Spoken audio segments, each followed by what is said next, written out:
need you guys to learn how to have an actual conversation instead of just saying I'm a transphobe. Why don't you actually bring some solid points for why you think a child under the age of 18 should be making permanent life-changing decisions?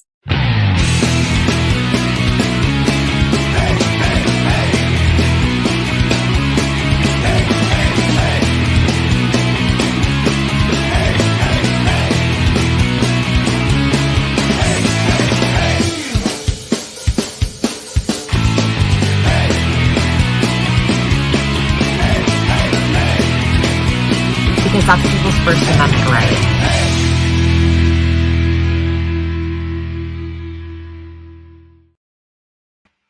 Hey fam, welcome to MIKEroaggress'd. I am so excited. I know I say that a lot, but I'm legitimately so excited because this girl is so awesome. She is so badass. She is so well-spoken and strong, and I don't care what any of these bitches have to say about her because we love her. Kelly, thank you so much for being here. Yeah, of course. I'm so excited to be on. I'm nervous. I'm excited. You shouldn't be, because like I only discovered, I feel like you've been doing this a little while, but I only discovered your videos maybe a week or two ago, and you're awesome. You're just awesome. Thank you. I appreciate it. Yeah, I've been doing it a long time. I started posting videos on YouTube when I was like 15, and then I just stopped after a little while, but then my TikToks blew up once I started making those like in early 2020, I think, and it kind of just took off from there. And were you always kind of talking about this sort of stuff, or did you start as just like normal stuff, less controversial? No, I really didn't start making videos until I was starting my transition. It's funny, literally when people say that like I changed my views, which I kind of did, but I kind of changed my views twice because I started my transition being a Blair White stan. I was obsessed with her content growing up.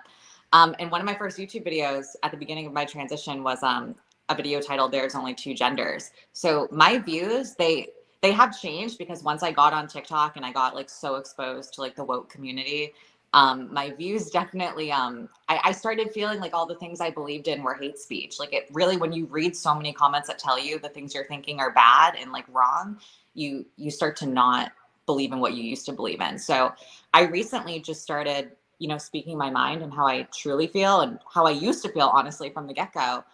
Because I just was tired of being so scared of like saying how I felt, especially on TikTok, because that's such an app where you're so censored and people are so scared to say how they feel. So I found that the best way to go about it is just to say how you feel without being angry, because that way it usually doesn't get taken as hate speech.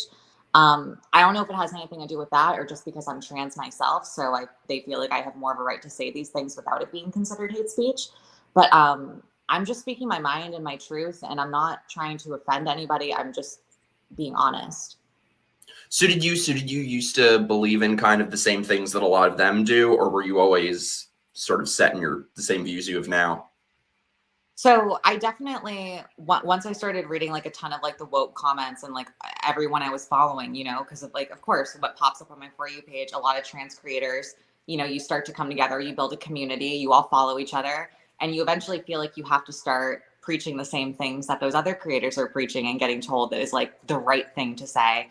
And to me, it also seems like cultish at times, because it's like you either say what everyone else is saying, even if you don't believe it, or you lose everything and everyone hates you and you don't have a career anymore. It's like a really scary thing. I feel like that actually taught me what selling your soul is like in the industry. Like I felt for the first time, like I actually felt that, because it was like, whoa, I'm preaching things now that I don't even believe. Because I want to keep my career. That's selling your soul, in my opinion, and it's scary. Well, and I wonder how many of these people who sort of invented all of these things that we were supposed to pretend to believe in now, I wonder how many of them are actually even transgender. A lot of my friends who are trans have gone back to saying transsexual to just have some sort of differentiating point between them and the non-binaries and the sort of trans trenders. Yeah, it's funny you bring that up, because I used to love that term, because that's what I used to think I was a transsexual person. To me, was someone who goes and gets SRS surgery, right? They do the full transition. And yeah, I was told like when I got into woke culture that it was offensive to use that term, and like I couldn't say that anymore. And I'm like, but that's what I feel comfortable identifying as, and now I can't say that. So now after talking to a lot of conservative people, I I've been calling myself a transsexual again, because that's what I feel I am. And I do feel like it differentiates me from a lot of the other trans trenders. Honestly, I think you're right in calling them that, because to me, if you're non-binary, I don't feel like a lot of the time you're really making a transition. And if you are, I don't know why you would be on hormones in the first place, because then to me, you're making a transition to the other side of the binary. Yeah, notice how with sex change stuff, you only get 2 choices. Yeah. I mean, I guess I found out recently there are ones where they give you like, they have this, what's it called? It's some like non-binary surgery now where they give you like a Barbie doll. I've never heard of this. What? What's it called? A null, sir. They make you like null and void. Did you see stuff where they keep the nipples too? No. Oh my God. I don't know why, right? That's kind of to make it sound like there's more of a high-minded point to that. I think that's sort of an extension of what we were just saying, is that it's sort of these like very young people who are part of a trend who are now getting these very bizarre surgeries that were never a part of anyone being a transsexual. Like you see these pictures, they just no nipples. Well, why? To look like a Barbie doll? Like, what is the point of that? What are they trying to transition to? I'm convinced that these doctors have like a jar on their shelf somewhere, or just like a drawer of nipples somewhere. They just keep them. Yeah, honestly, that's insane to me. It reminds me of like the people, I forget his name, but there was like a guy who was trying to transition to Korean, right? Or trying to look like some pop singer. That's what that reminds me of. Like, what are you transitioning into? It's like, I don't know. I don't understand it. I've said it on Twitter. I'll say it on here. I don't think non-binary people are valid. Because I've read what non-binary people are. I've tried to learn about it, and it always comes down to feeling like a tomboy or a tomgirl, or like feeling like you go in and out of that if you identify as gender fluid. I'm like, what happened to being a tomboy or a tomgirl? Why is that like a new gender now? It's unnecessary, right? Yeah, that's the funny thing that I'm always saying, is that I feel like these people who subscribe to this gender ideology have the most regressive views of gender and expression of any of us, because they think that if a girl is a tomboy or a man wears more feminine clothes, then you're not a real man. Then that's not a real girl. Right. Isn't that sort of what kind of bigots 50 years ago felt like? Yeah, and it's like, it's literally like saying you believe in stereotypes, right? That if you don't conform to this specific thing, oh, you're not that. By the way, parentheses, I should mention hello to all of our beautiful friends in the chat: Leah, Giorgio, Alec, Lime Lady, Chris, Cody, everybody. Sorry if I'm missing anyone. Send us your super chats, by the way. As you know, I'm an aspiring grifter. So this is the year I'm trying to make the jump to full-time grifter. But what I want to say, the reason that I'm so glad to have you here is I feel like, we were just saying this before, but like these people either don't know, or I think more so don't care, that they are making everyone hate trans people. And I feel like it's the extremes that are getting more attention than ever. And we have a lot of friends who are watching now that are transgender or transsexuals, should I say. So I think it's really important for people to hear from people like you, who are it's just common sense. Yeah, absolutely. And like, I think a lot of people just want to accept everything. And I'm like, I just don't think that's the way to go. I think like people don't want to believe that things are a mental illness. I even feel like someone like me who's doing a transition at all, even if it is to fit completely in the binary, I don't feel like I'm 100% mentally stable, because how could I be not at least a little bit mentally ill to want to get my genitals completely inverted, right? Like something clearly isn't a little right. I'm not saying I'm a psychopath, but I'm just saying that's not normal, right? So I have no issue admitting that there was probably some birth defect. At least this is how this is my like explanation for it scientifically. I feel like there was probably some birth defect, and that's why I am the way I am. And I feel like I found the most sane way, in my opinion, to fix it, because I'm happy now. I don't know why I get so much negative feedback by just saying it could be a really strong possibility that it's a birth defect. Why is that such a big deal? It makes sense, right? Like logically. So could being gay. So could, you got too much of something from your mom in the womb, and that's why, like, who knows, And it's not like, who cares? You can do transition, but just accept who you are and accept your biology, Return to Monkey. Thank you so much for the super chat. Swalla Golden, you're an inspirational. Ah, thank you. She's the inspirational one. I disagree. But so somebody brought up in the chat that they just said, so you transitioned when you were 15. Yeah. So a lot of people call me a hypocrite for that, which I mean, hey, they have the right to say that. I can see why they would have that perspective. But to me, it just feels like they aren't actually hearing the root of what I'm saying in my videos, because I'm saying I understand I transitioned at 15, and I'm very lucky to not regret my transition. A lot of people have been saying I regret my transition. That's not it at all. I love where I've gotten in life, and I am so much happier. But we've seen a lot of detransition videos lately, right? And on top of that, I've seen it firsthand. I have a cousin, like I've said multiple times in videos, that had no signs of being trans, comes home, is identifying as non-binary, and then they want to use he, him pronouns. To me, a lot of people in the comments want to say messing with pronouns and identity at a young age isn't a big deal. I feel like that's a big deal. I feel like you're soaking up everything at that age. I feel like that can confuse kids. So I don't know. To me, I feel like I just lost my point. Where was I going with this? Know that it's confused that when they're sort of steering very young children in this direction. I completely agree with you. When I think if I were when I was a teenager, I loved David Bowie and Rocky Horror and stuff like that. 100% I would be told that I'm some sort of they, them, or trans or something these days, because like we said, you are not allowed to not fit into these very neat stereotypes that they sort of designate to everyone.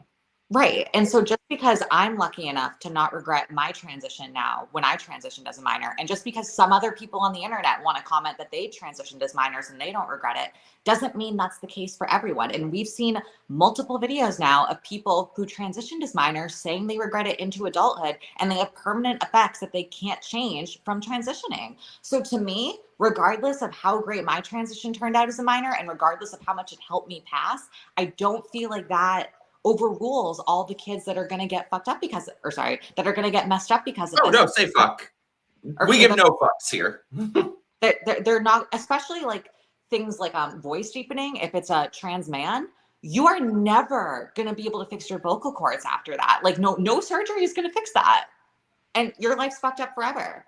Like I think that if you transition after 18 and you find a way to afford the surgeries one way or another, you can find the ability to pass and have a happy life. Someone that fucks up and transitions young and makes the wrong decision is going to have permanent changes that they can't fix no matter what. So I think the most logical decision is to have everyone just wait until 18. And I don't think me just happening to transition at 15 and being a good result doesn't mean that we should legally make it so everyone can do that. It doesn't make me a hypocrite because I want to change the laws to protect kids that are going to make a mistake, right?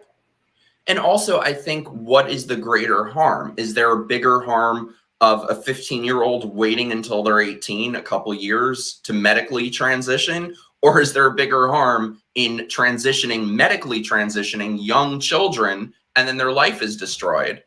I mean, there's so many of that. If they have like the detransitioner Reddit that has something like 50, 60,000 people on it who this has happened to. It's so heartbreaking hearing their stories. There was somebody on Twitter, their name is Tulip, who is saying that they get hate from everyone, and all of the consequences of it. It's horrible. Right. And that's why it really bothered me when Naomi brought up that peer-reviewed study that said less than 1% of people that transition regret their transition. And I'm just like, but that's after they've had SRS surgery. We have people all over TikTok telling trans youth, you don't have to have the surgery if you don't want to be considered trans. A woman can have a penis, that's fine.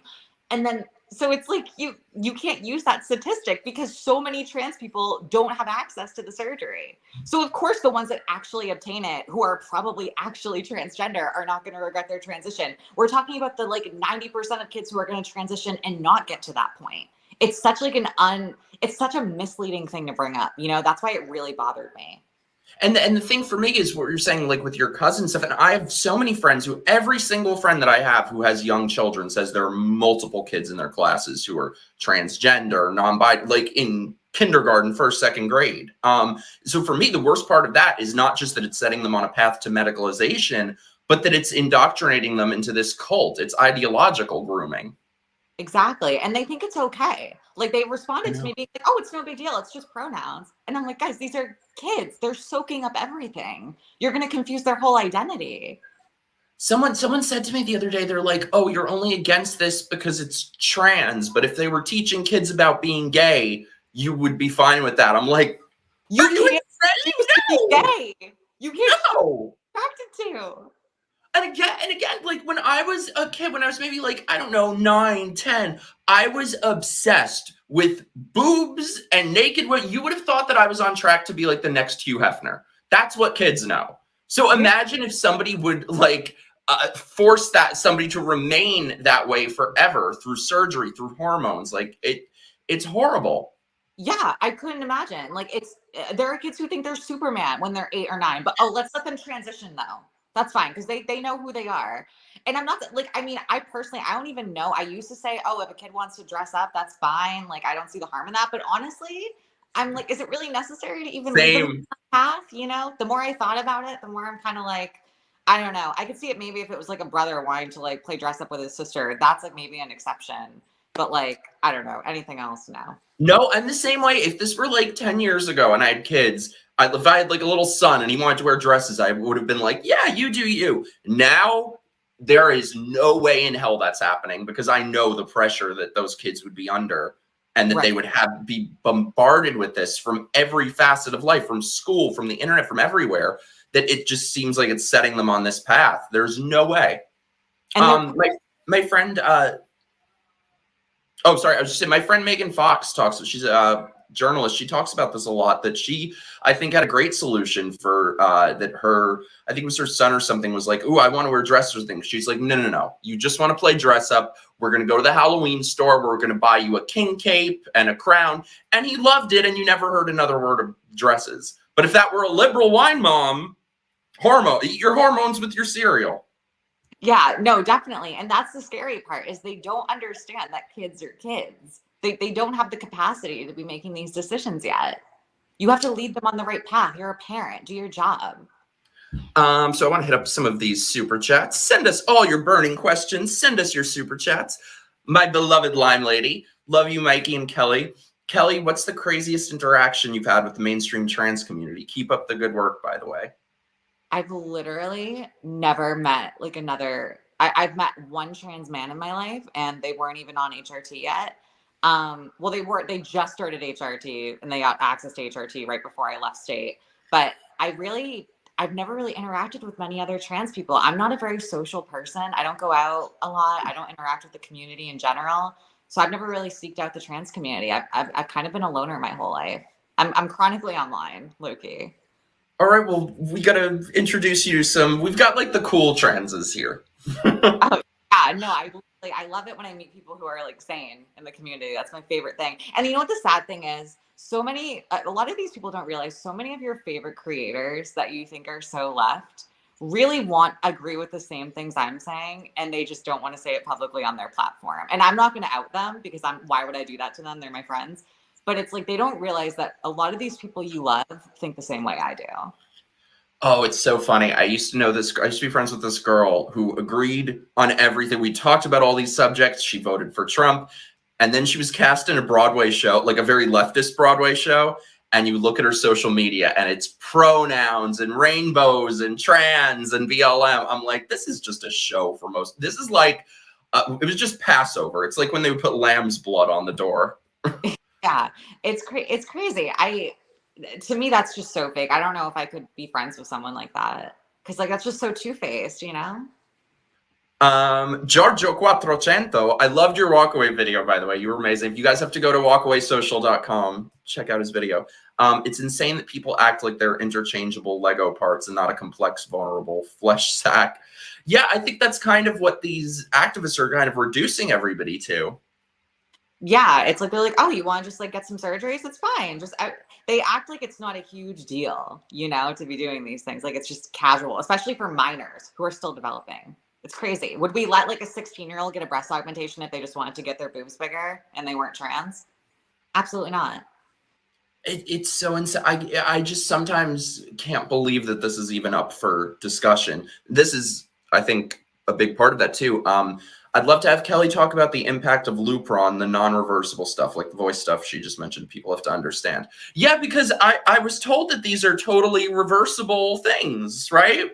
Yeah, that's what another thing Naomi brought up, that she had her peer-reviewed articles that said otherwise. Well, I don't know if mine were peer-reviewed or technically, but I had like the actual Lupron like packet that they give you, like, and I had like a screenshot of it where it said that it doesn't say they're rarely make you so you're infertile. It says they can make you infertile, especially the longer that you're on them. So, and I was told this from day one before I started Lupron, that the longer I was on it, the bigger chance you had to not be fertile. And I always want to bring up Gigi because she literally just put out a video. She's been on HRT for, I'm pretty sure, her whole transition. She never had the surgery. She got off Lupron to try to have a child biologically with her partner. And now she hasn't been able to get a fertile sample at all. And she's having issues. So to me, if she's having issues, we're reading people on Twitter saying they're having issues from being on Lupron. I've seen TikTok comments saying the same thing. Clearly there's an issue with infertility, and it says it right on the packet. Regardless of what your peer-reviewed studies say, the facts are clear. The longer you're on this medication, the bigger chance you have of never being able to produce healthy sperm. It's just the way it is. Lupron isn't really connected to voice. I'm not sure why they brought that up. That's more of like a hormone thing, like testosterone. But Lupron, I've also read, can cause other things, like your bones to be a lot more like easily to break and brittle. I've heard it could cause blindness. Don't quote me on that, but I think that's something else I've read. So these things are not completely reversible. I also saw there was an article that said they can make it so your growth is like stunted. I'm not sure how much truth there is to that. I need to do more research. I'm not like Naomi. I'm not like reading every article I find, but I definitely have some knowledge, and it seems like people just want to disregard everything I say because it's some one reviewed article. I told you this before, and I want everyone to, the only reason that these people come after you so hard is because you are smart and strong and well-spoken and very persuasive to the average person who hears you. That's why they go after you. Thank you. I appreciate it. I like to believe that's what it is. As much as I want to believe that, it's hard when every single comment right now is just people want to focus on me being a racist. And that's all anyone wants to talk about. No one wants to talk about the rest of the 3-hour debate. That everyone just wants to focus on what I already apologized for. And I will just confirm right here again, I apologize for what I said about slavery. I had a wrong piece of information. I shouldn't have said that. I shouldn't have said that people liked being, or some people liked being slaves. And I shouldn't have said that some people were comfortable with slavery, because they weren't. No one liked being a slave. I shouldn't have commented on it. That was not something I have knowledge on, and I am sorry, and I take it back 100%. And I think this is where you're just a much nicer person than I am, because to these people, I would say, fuck you. Like, I think if it weren't that, they would find something. And I didn't think you said anything so outrageous. I think you were making a point similar to how I view it as similarly to like Muslim women who choose to wear the hijab. Do I think that they would choose that if they grew up in the West and grew up with liberty? No. So I think you were kind of talking about people's surroundings and sort of, I mean, I don't know if brainwashing is the right word, but just when you are surrounded by a deficit of liberty, you adapt to that, which is not a good thing. Right. And I never wanted to give the impression I was defending slavery or saying it was a good thing. Slavery was an awful thing. Let me make that clear. I was just imagining that, like, if you had never known even what freedom was, you were born into slavery, people adapt to their environment. That was the only thing I was trying to say. I wasn't saying, obviously, 100% slavery was not good. And I like to be able to admit when I'm wrong, you know, like, I'm not going to like defend when I said something wrong, because I did. I shouldn't have said some people enjoyed slavery, because that is just not true. But at the same time, I will not back down on saying I'm not a racist, because I'm not a racist. You guys, like, just because I had something wrong and I said something wrong that I thought was true by mistake does not mean I'm a racist at all. They don't care. They don't care. They don't think that you're a racist. They think you're persuasive. And it's also just, well, I agree with you on that, but it's also like the left also perpetuates that everyone is racist, right? Yeah, it's yeah. But regardless, what I said was wrong. I take it back. But I am not a racist. And I think that's the last thing I want to say about it, because I'm done talking about it. Yeah, screw these people. They're not worth anything. Let me get back to the super chats. Marosiala, thank you. Balance is the key. Conservative, restrict transition across the board. Liberal transition for everyone who wants it. Neither is a good solution. 18 plus. Yeah, I agree that I think because the gender ideologues and activists have gone so off the deep end that it's making people push back in a more extreme way. Yeah, definitely. Like, people didn't care about trans people using the bathroom or trans people being in like women's spaces if they've had the surgery and no one could tell, as long as they passed, because no one really knew what it was to be trans, right? Like, so people back then were like me. They wanted to pass. They wanted to blend in. Now it's gone so far left and so progressive that anyone can identify as a woman or a man, and it's causing issues and making the right want to push back even harder and make these laws go into legislation, which are like happening right now. It's where they're trying to make kids detransition right now. It's crazy. I want to bring up Alec, our beautiful trans man friend. I was disappointed in how the trans people treated the detransitioners on Jubilee. I still need to watch that. I had feelings since I was 5, but didn't know what gender dysphoria meant until 19. I was disappointed. What is Jubilee again? It's you've seen that? It's like they have that show Middle Ground where it's in like a warehouse and they have like the people on one side of the issue and one on the other. Oh, okay. I don't know if you've ever seen it. I'm still traumatized from when I was on it because this lives in my head rent free every day. I will never get over it. The thumbnail of it, they put me on the thumbnail and they Photoshop my nose to be like that. Can everybody just look right now and we can agree that was not my nose? And I was like, I'm half Jewish. I'm like, isn't that kind of like not okay to do by your rules? Yeah, it's a little offensive. And I was just like, okay, it's okay. Nobody will see it. And then I think it has like 3-4 million views. They do that all the time though, to like anytime, like to me, they're like misgendering me now. So anytime you're on the other side, all of a sudden the rules don't apply. I saw that you posted some of the messages you were getting from always, of course, the very vague term, the non-binaries, and the people use that term, calling you a man, calling you like every horrible thing in the world. That it's funny because people like us would never say those sorts of things to any trans person, but we're the transphobes. Yeah, exactly. And I mean, there's going to be bigots like in any community, right? And it's just at the end of the day, like, I think it just shows the true colors of the left, that they really don't believe a lot of what they preach. No, that's the thing. Their words mean nothing. There's a great account on Twitter, something like liberals being bigots. And it's like you see the moment that there's somebody, a black person, a gay person, a trans person who they can't control, who speaks thoughts that are theirs, you see their true colors come waving. Yeah, no, it's clear as day. It's all on my Twitter that the evidence, it speaks for itself. Yeah. What's really kind of bothering me though lately is I feel like some people's response to all of this stuff is to just be like, screw all trans people. We're not going to accept any of it. Like some people were saying to Alec the other day, some horrible things. Like, and I mean, he's like you, very outspoken about that he's against all of these crazy things. And he was making a point like, I didn't want any of this. I just wanted to live my life. I didn't want this being pushed on kids and getting rid of biology and all this stuff. And these assholes were commenting like, well, this is your fault. You started that. Like, he didn't start shit. Yeah. So I feel like it's sort of the extremes that are getting the most airtime right now. Yeah, absolutely. And it sucks because the extremes are what cause like the most comments, most interaction, because people, for some reason, the woke agenda just wants to praise that. And it's scary. And especially on TikTok, it feels like the woke crowd is much stronger on TikTok than it is on any other social media. And it's unfortunate because that's the one that's getting pushed the most to kids who are the most uneducated. They won't even let me back on TikTok. I've been banned, I think, like 4 or 5 times from there.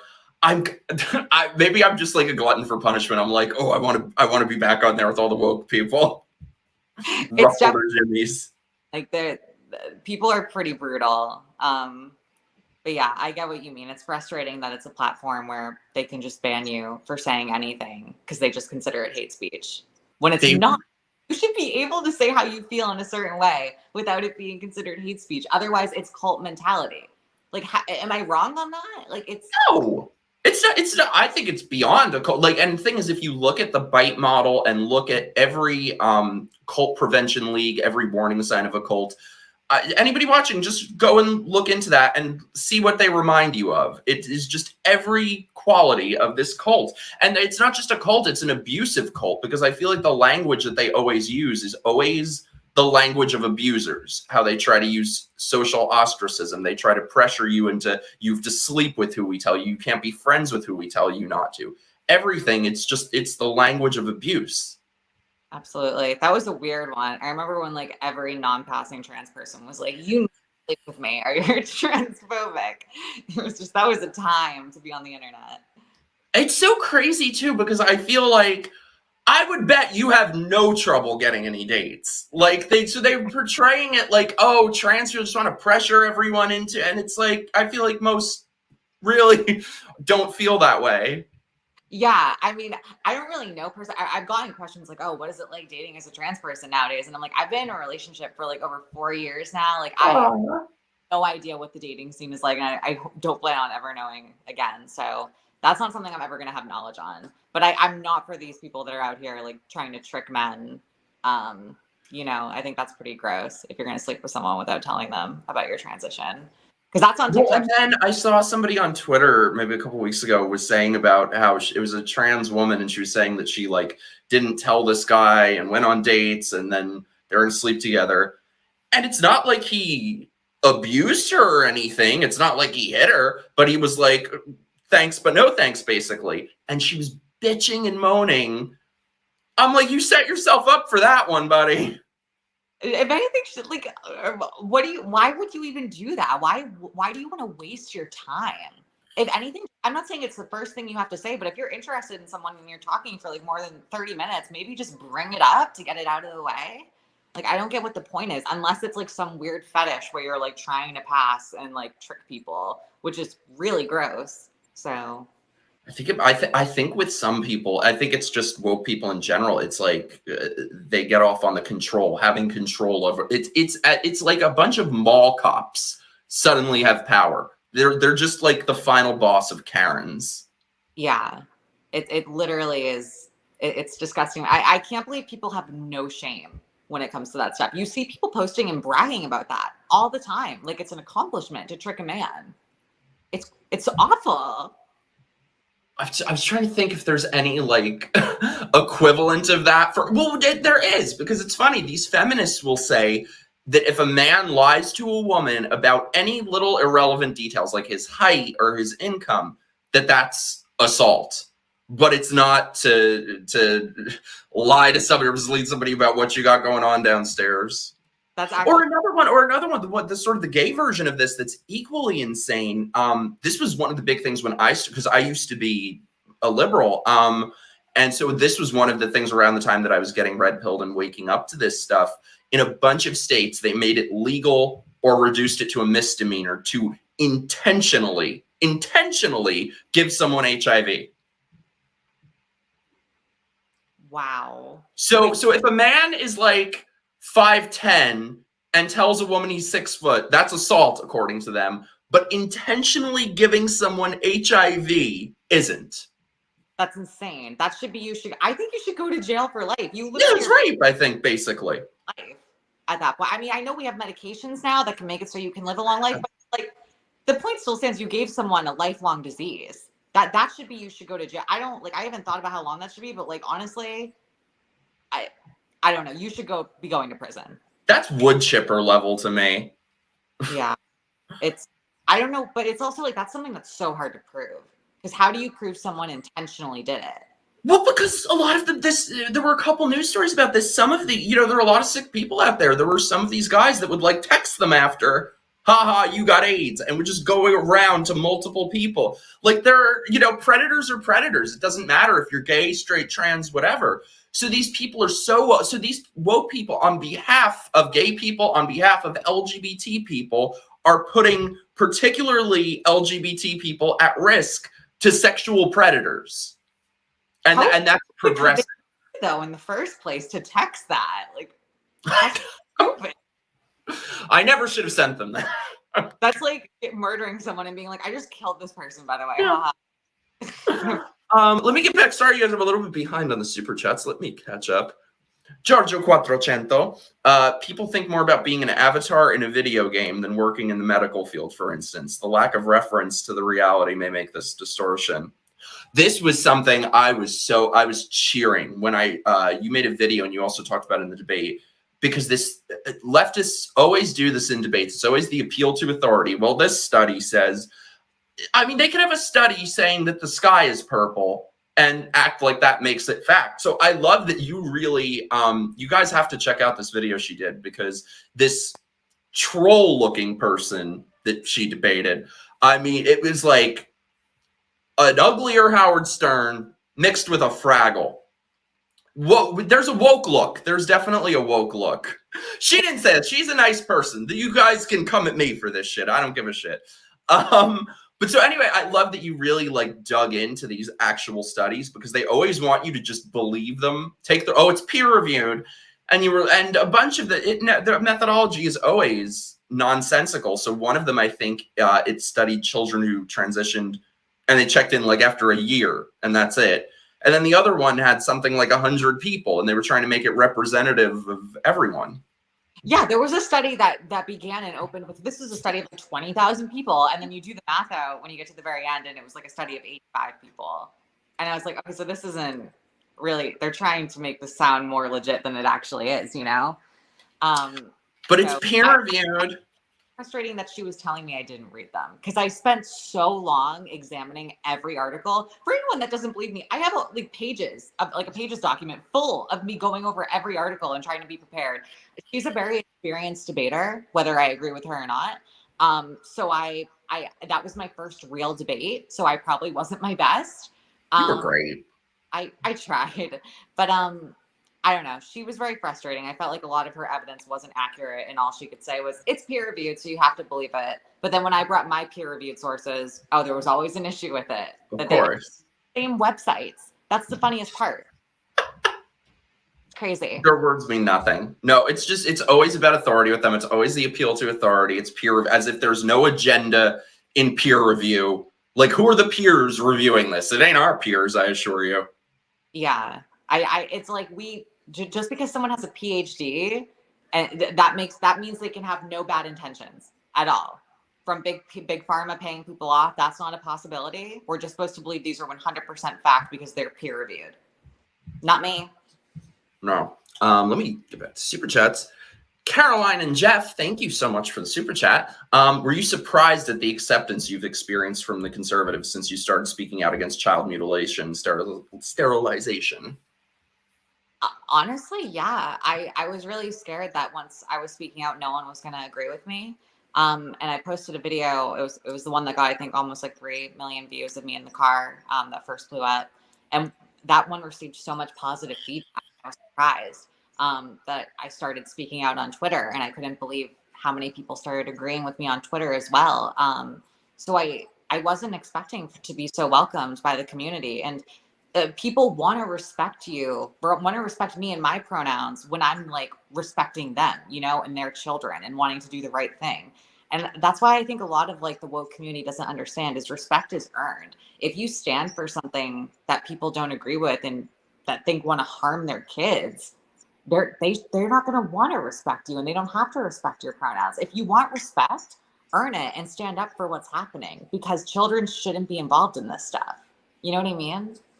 Of course, it's insane, and it should just be common sense. It's insane, but I think it really exposes their agenda, that their words mean nothing, that they don't actually care about the things they claim to, or they would support people like you. They would support people like Blair. They would support even people like me. I don't know, but okay, maybe that's a bridge too far, but because I think it does increase actual acceptance, meaningful acceptance, not the inclusive that they talk about. But if that's what they actually cared about, but they don't. Right. They just want to indoctrinate everyone to believe what they believe. And I honestly think what they want to lead to is a genderless society, which I don't think is what anyone wants. So like the nipple jar? I mean, I don't know. I'm on it. I don't know the details. I'm just guessing. I think it's just sort of my theory for why this is happening. Trans-Mania. is that I think it's just an entry point for children. If you can get children, you can get the entire next generation. I think it's a good entry point to get them into this entire belief system. And then you control their minds, you control their bodies once you can get them medicalized. So I think it's just sort of this one thing that's all encompassing, because everybody has a gender. You know, if they were only focused on gay people, that's such a small minority, but everyone has a gender. It gives them a much wider net to cast in their sort of cultural revolution. Yeah. And they never want to talk about how if someone goes on puberty blockers because they think they're transgender, that those drugs may affect their mind, make them want to continue with that decision that they may have grown out of. Now, for me personally, I'm very happy. I don't regret my transition at all. And I'm very happy where I am in life. But I will say, who knows, if I didn't go on puberty blockers at 15, would I have outgrown it by the age of 18? I don't know. I don't have the answer to that question. All I know is I'm happy now. But I think that is something in these peer-reviewed studies that's never brought up. Do these drugs have an effect on these minors that possibly they could have grown out of these decisions if they weren't on them? You know what I mean? Well, and I think now this was happening back in, I believe, 2018, that somebody from Brown University and a couple other universities and colleges, their researchers were getting fired, and they were burying research on this stuff, on showing if children will just be good with their gender and sort of the long-term effects of these things. They buried the research. They had to change everything about it because there's so much pressure. That was in 2018. Can you imagine now? So I feel like it's not only about what's being studied, it's about what is not being studied. Yeah, absolutely. They definitely have an agenda, and they don't want certain things to be looked into. I love this. Much love, Kelly. Keep annoying the weirdos.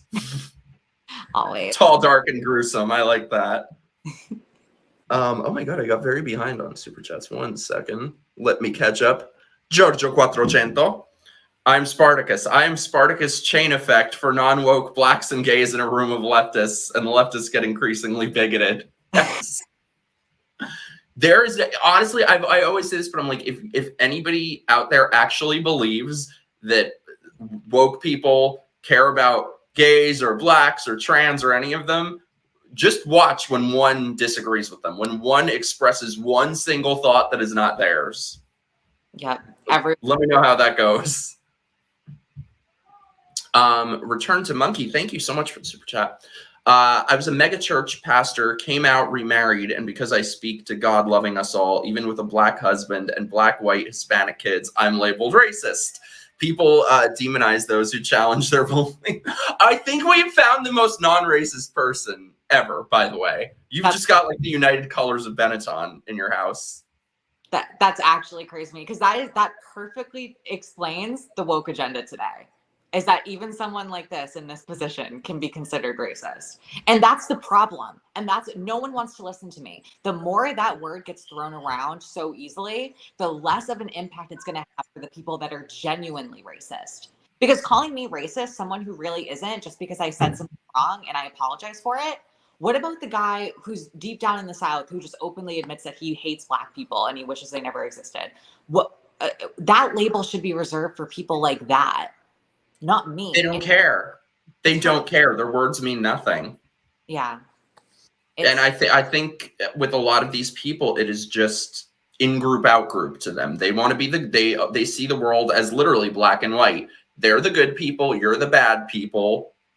And that's their entire view of the world. By the way, Michael, I'm so sorry. I realized I missed your super chat before. Let me bring it up. Hey guys, it's Michael Robinson. Seriously grateful for you both and having real and honest convos. Based convos and honest thoughts matter. Thank you. Oh, you're the best, Michael. I love you on Twitter.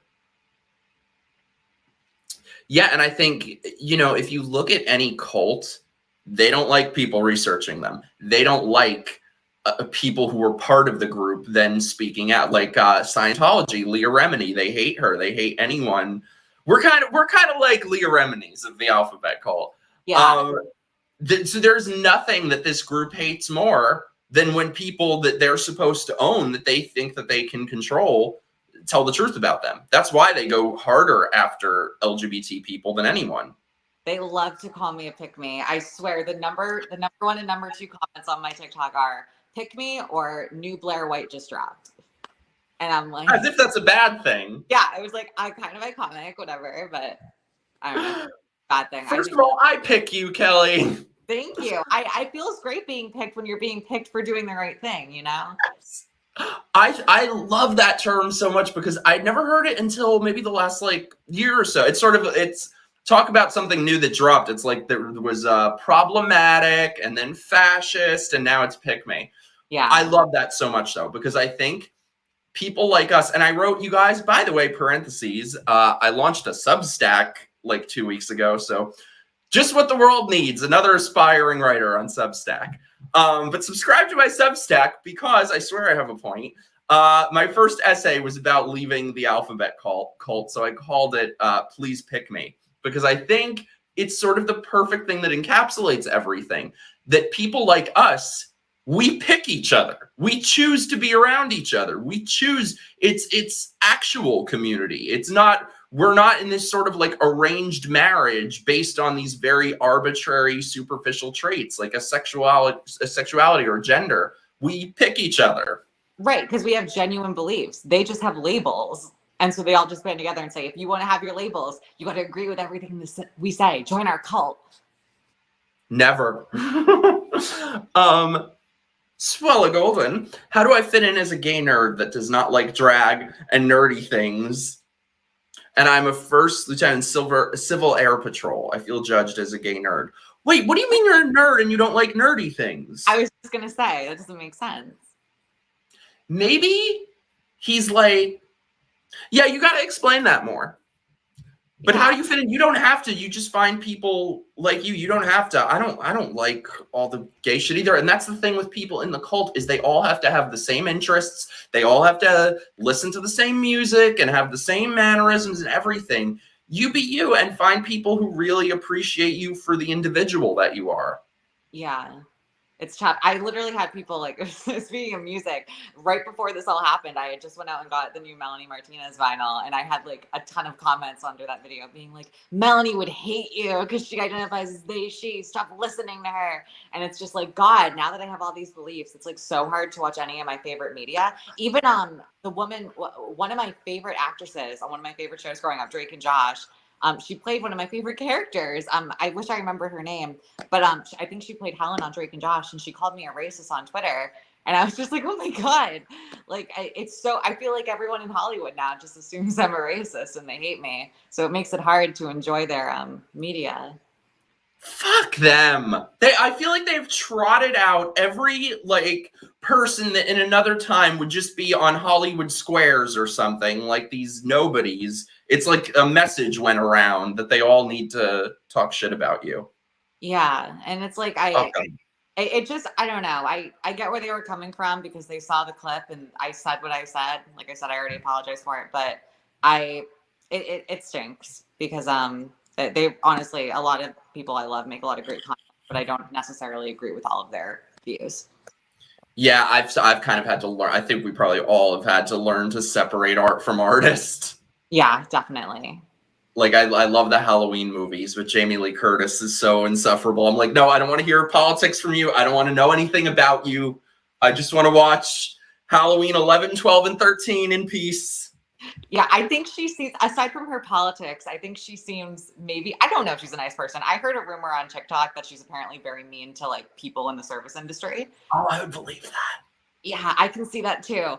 I love her though. I love Halloween.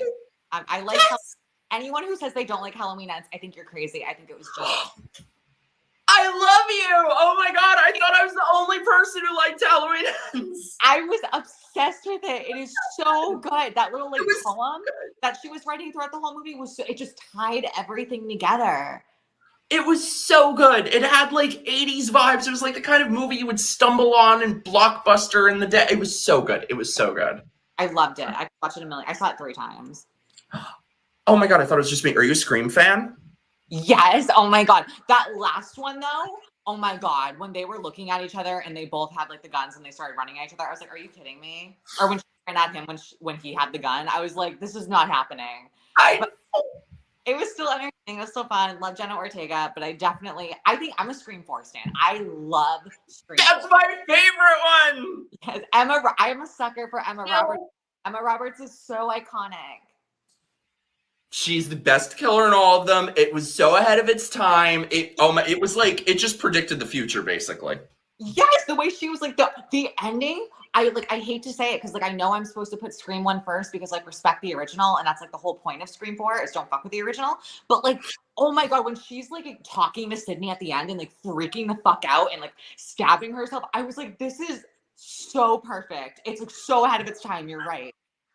Yeah, I feel like I appreciate Scream 1 because I saw it when I was a kid, and it's like objectively the best. But like Scream 4 is the one I watch all the time. Like, how many people who are like some kind of wannabe influencer and stuff, when she said, "I don't need friends, I need fans." Yeah, I feel like that's just this generation. That's like their slogan. Sorry, by the way, anybody who watches my channel knows that I just like will talk about Scream all the time. So like I'm like nerding out so hard right now. Sorry, you guys. We won't talk about Scream. We'll do when Scream 7 comes out. We need to have like a Scream stream. Yes. Oh my god, that would be so much fun. They just need to bring Sydney back. They need to bring Sydney back. Yes, they need to pay her what she deserves.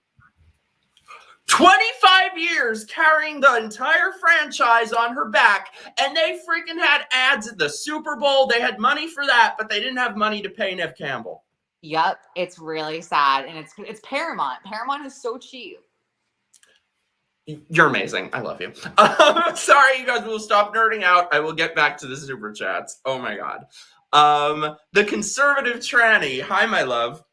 I'm a transsexual and cannot relate to anyone in the trans community except Blair and Marcus. By the way, Mikey, you're awesome. Oh, you're awesome. Do you know Marcus, the offensive tranny? No, I don't. I've never heard of Marcus. Oh, I gotta introduce you guys. He's amazing. He's just been talking about this stuff for a long time. We just show together.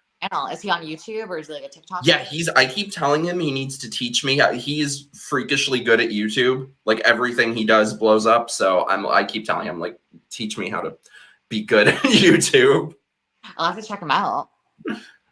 Chris, my love, I love you so much. Okay, so people know I'm Italian and I'm very like, what's the word? I'm very strict about Italian food. So he likes fucking with me, and he's always saying he's making like jarred sauce and frozen pasta. So I hate you, Chris, but I love you.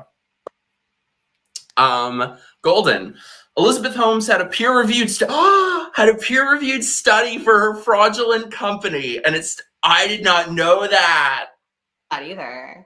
I mean, I guess that would have been the whole basis of everything with her. I can't believe just because they're peer reviewed doesn't mean they're 100% legitimate. And that's what she bases her entire channel about. You know?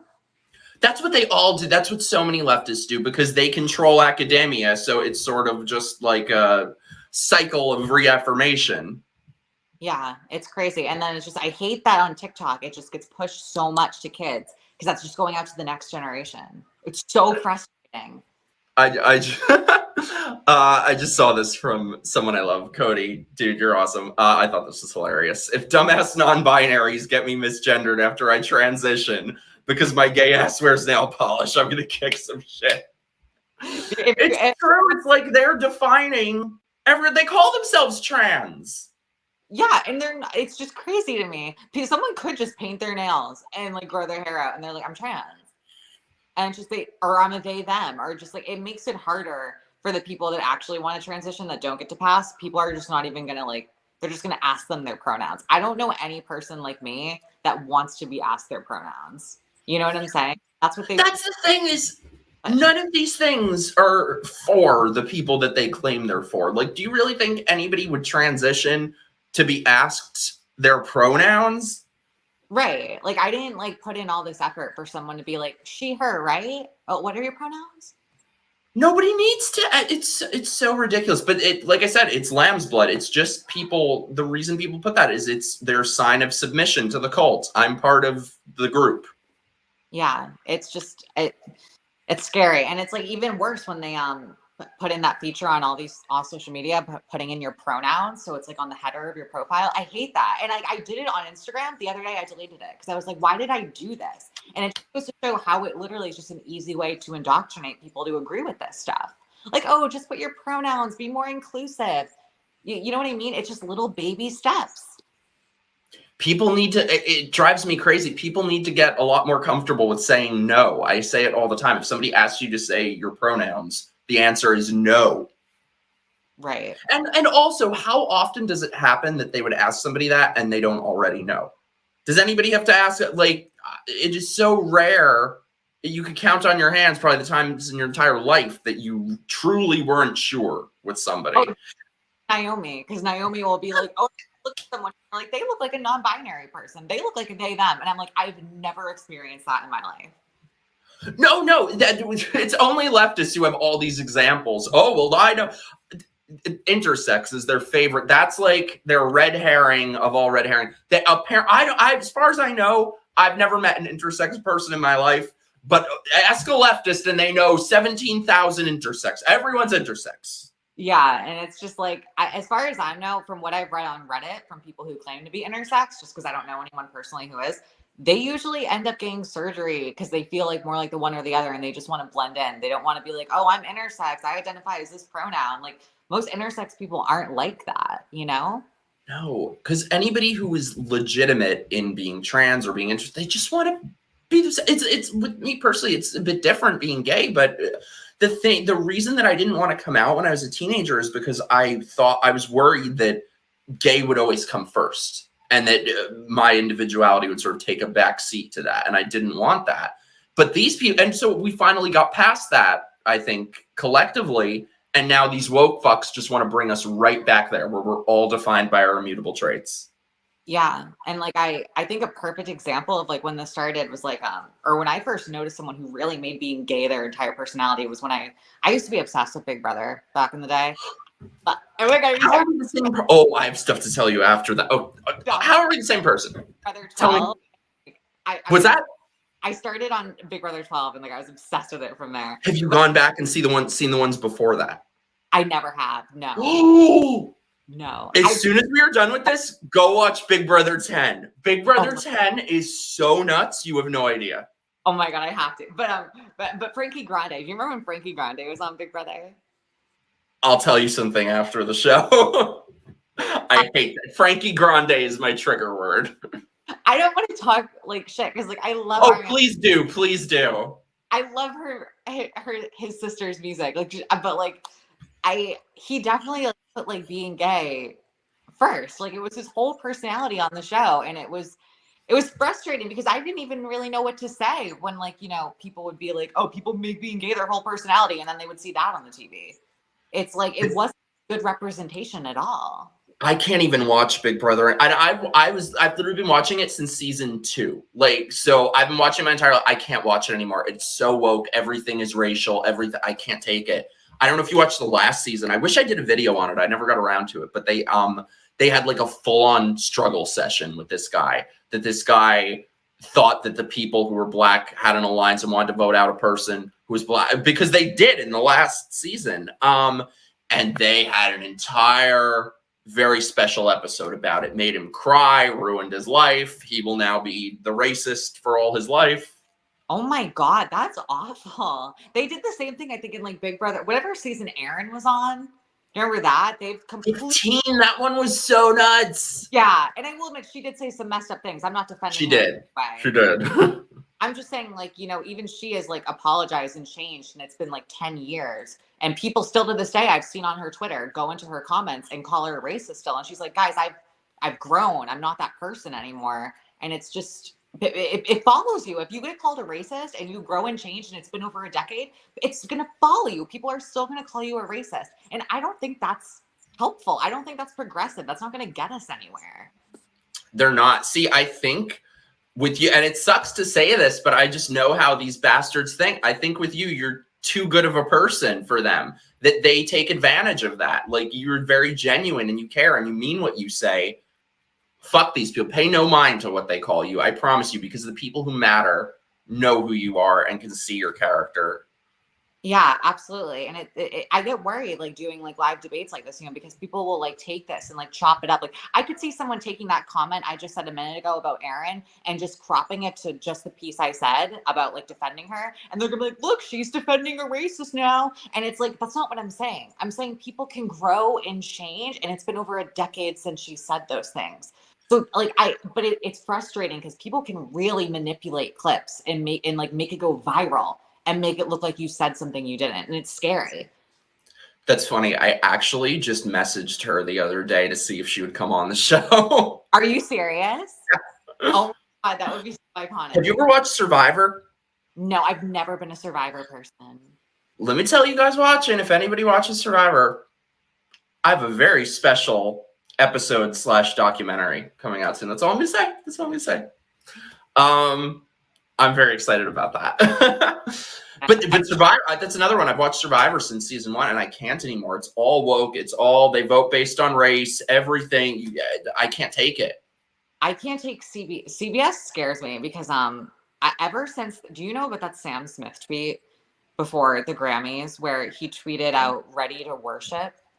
Oh yeah. Or something like, or no, he said this is going to be special. Oh, they said that to him. And he posted like a stick out tongue emoji, which I've heard is like a mocking tongue or something like that. I don't know. That's conspiracy stuff I've heard about like the higher ups. But he tweeted that, and then underneath CBS said, "Oh, we're ready to worship." And then they also pointed out that the CBS logo is like an eye, like an all-seeing eye. So it's just, I don't know. I think there's some weird stuff going on with like CBS and just like the media in general. I don't know. I don't want to go full conspiracy. Just some of the stuff, like that whole devil performance at the Grammys was insane. Like why? I don't know. It was just weird. I think I'm all about like, I'm never going to be somebody who's like the art police, but what bothered me about that, it might have been edgy in like 1987, but it's just like there's no artistic value from it. It's just shit. It's not shocking. It's not anything. But you know what's frustrating about it now is back then when they would do it, people weren't like aware of like all like this stuff with children and like all the rumors going around about the elites and what they do in terms of like the Illuminati, quote unquote. So now that we're like, they're doing it now when people believe this stuff is associated with the devil propaganda and like, the one eye, Sam Smith also just did an album cover where one of his eyes is covered with a piece of hair. It's just like, even if it is just an attention grabbing thing because they know people are going to talk, like we're talking about it right now. I think it's pretty gross that they're doing it when there's like all these rumors about like child human trafficking and stuff like that. And abuse that's going on with these types of things. I think it's a lot more damaging. So I don't know. I think it's regardless of if it's real or not. My view in general on like conspiracy theories is I think not as many are true as the hardcore people think are, and not as few are as the mainstream people think. Like I remember it was the Podesta emails and whenever I hear stuff like conspiratorial stuff, I'm always like skeptical. I'm like, want to look at it logically. And so I would typically be like, oh, that can't be true. Oh, that's bullshit. But a lot of stuff that was said in there, I'm like, that's very strange. Like, why? Just very specific, very strange things. What's that? I said we probably should stop talking so we don't get killed. Speaking of, let me go back to super chats. Stacy, thank you for the super chat. Everyone has a gender of which there's only 2. The number of genders is the same as the number of good Godfather movies. 2. Godfather 3 don't exist to me. What'd you say? Don't hate me. My boyfriend's like really into movies, so he's like gotten me into so many movies over the past like 3 years. And I watched The Godfather and The Godfather Part 2. I don't get it. I kind of hated it. Okay, don't hate me. I haven't seen them since I was a kid, so I don't like entirely remember them. People are gonna be pissed at me for that. It was well acted. I just didn't. It was kind of boring to me. I need to rewatch them. I just remember that 3 was terrible. Yeah. Sorry, I'm catching up on super chats. You do like nerdy things. We've solved the mystery, Golden. You do good. Then you like nerdy things. Look at us. We like fucking like Big Brother and Scream, and so like we're nerdy as hell. So oh my God, I thought it was cool. Isn't Scream cool now? No, it is. Okay, now it's cool. Now it's cool, I guess. But you be nerdy. Fuck these people. Like their stuff may be mainstream, but like, is it cool? People love nerds too. Go on Grindr. People are obsessed with nerds. No, don't go on Grindr. You deserve better. Giorgio, Kelly, watch the Babylon Bee video. Racists make a comeback with all new ways to be racist. The old KKK guy is upset. Being a racist is too easy now. Yeah, these people basically, these woke people just basically empower racists and create new ones. Yeah, I don't even know if I want to watch it. It's just I've seen way too many videos of people talking shit. It's just too much. Jeremy, I think we all know that Chopping Mall is the best horror film. That, and it was pretty good. It was way better than I expected. I need to rewatch it. I remember I rented it from Blockbuster when I was a kid, and I haven't seen it in years. It's just so weird how they were all just like, let's fuck in a mall. It was so cool after hours. Just such a bizarre concept. By the way, Front Porch Conservative, love you, dude. Everybody go subscribe to his channel. He's amazing. Thank you so much, dude. You're so supportive and wonderful. Kelly, you just became Mike's new best friend by admitting your love for the Scream series. Who doesn't like Scream nowadays? Isn't everyone obsessed? I have been since I was like 7. I took a little, I mean, I was obsessed with Scream back when I was like 7 or 8. It was when I first started getting into them. But then 4 was just, I was obsessed from there. And that really did it for me. I'm so happy right now. Jeremy brought up an important point. Also, hey, Fealty. Sorry, I just saw you there. Jeremy said, Dylan Mulvaney is ruining transgenderism for actual trans people. You know what's interesting? I think this is what you were talking about before, about how respect is earned. And I was kind of asking myself this because for me, my personal view, and I sometimes get shit from the other side on this, that like, I don't care if somebody is trans. I understand that they're, you know, in a societal discussion, we need to maintain those, we need to discuss those differences because you see what happens when we don't. But to me, Kelly, there is no difference in how I view you from my friends who were born female. I just couldn't care less. However, so to me, it would never be a thought to call you anything but she. That's how I've always felt. However, somebody like Dylan Mulvaney, I can't bring myself to call him she. I don't know why. My brain does not compute she. And I don't know why that is. If it's just for like, I don't know, political reasons, or if it's because we have instincts that sense something is not right there. You know what I think it is? It's a tough one for me because you know, back when I was in like the woke community, I have talked to Dylan and, you know, I am going to respect like her pronoun. I'm not going to misgender her because like she has always been very nice to me and respected me. But I can understand the outrage of why a lot of biological women are upset about her getting all her sponsorships for women's clothing and just women's items in general, and Bud Light, which is extremely just a weird marketing choice. And all these other beers. Exactly. And she has so many followers that like the spotlight is obviously going to be on her for like people like us, right? Like that are on the far right. So it's tough because I feel bad, but I also see why people are upset because even though there are people who are making valid points and I don't agree with her getting these sponsorships at all like the really mean like tweets, like making fun of their appearance, I think is a little much. But yeah, I don't agree with the sponsorships. I do think at times it feels like it is a show and that she is mocking womanhood, especially in a lot of her videos. Which I don't think is appropriate. I don't agree with the video of her saying she wants to walk around untucked. I think that's unacceptable. Doesn't it defeat the purpose? I'm sorry? Doesn't that like defeat the purpose of the whole thing? Yeah. And like I understand a piece of it because I understand like, you know, a huge reason why I got the surgery is because tucking is extremely uncomfortable. It is painful, but it sounds it. You can't be walking around with your genitals like showing in front of children and in society. Like that can't fly. And why would you want, as someone with gender dysphoria, I don't understand why you would feel comfortable letting people know you have a penis. So that was weird to me. So it's a tough one. I'm not going to be mean. I'm not going to go out of my way to misgender her to be like an asshole, but I definitely don't agree with a lot of the things she's doing. I don't agree with a lot of the promotions she's getting at all. And I think there's a weird agenda at play, especially with the Bud Light sponsorship. I don't know what's going on there. I don't think it's appropriate that she's sponsoring beer to children because I'm pretty sure that's a large portion of her audience. So yeah, I don't agree with a lot of what's going on when it comes to Dylan Mulvaney. I will say too, obviously, I'm no Dylan fan, but Dylan is by no means the worst of all these people. Jeffrey Marsh, I don't know if you've seen his stuff.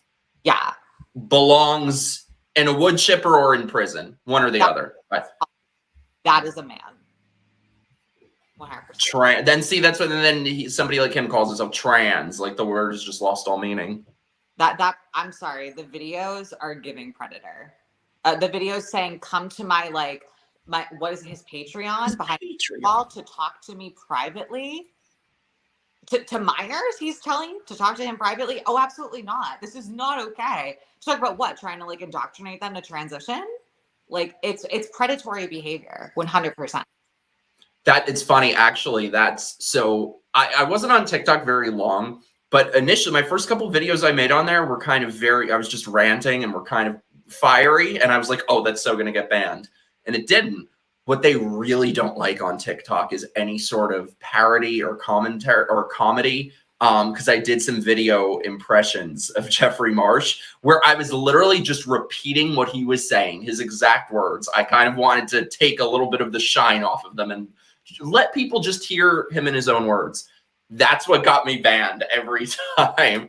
Odd.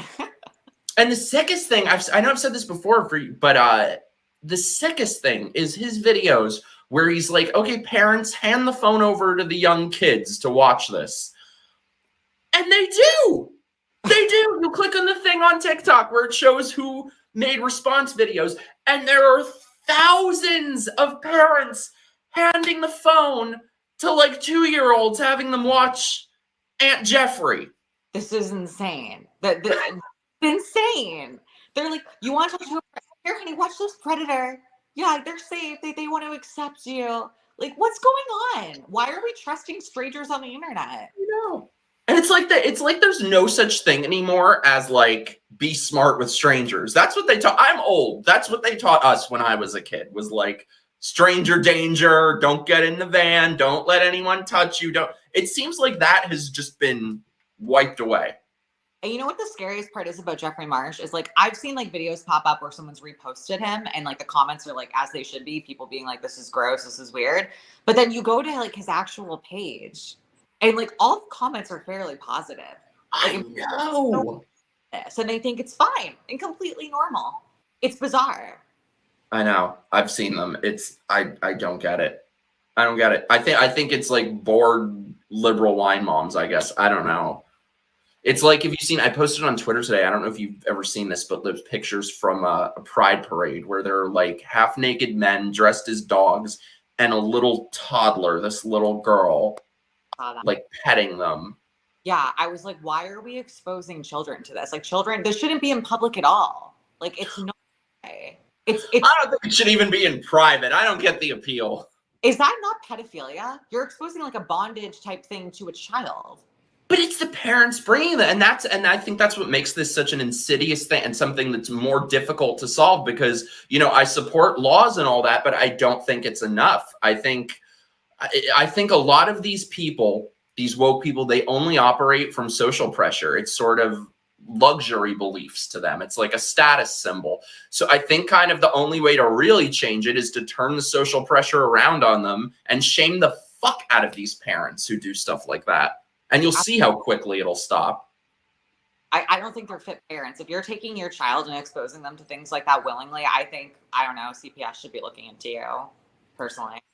God, that's a whole other subject. I'm planning on doing a video about this, but sorry, this is kind of a tangent, but it's crazy. They do nothing about that. And then I saw the most outright evil, one of the most evil things I've ever seen this week. I saw a video of, there were these kids, and there was like, it's this thing, I'm researching it now, but they have these like private companies that remove children. They have no authority to do that, remove children.